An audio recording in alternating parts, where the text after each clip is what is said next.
Yigitlarimiz o'ziga ayol emas, farzandi uchun onani tanlashi kerak. Birinchi tarbiya onani tanlashdan boshlanadi. Onalarni bilimli bo'lishi qanchalar muhim. Birinchi o'rinda turadi.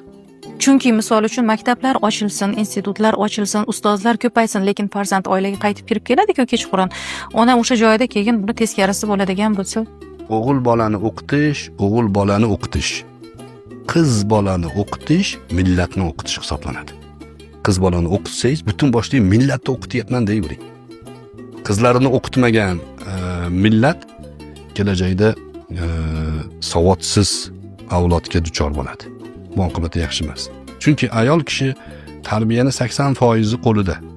Imom Buxoriy ona tarbiya qilgan. Imom Molik ona tarbiya qilgan.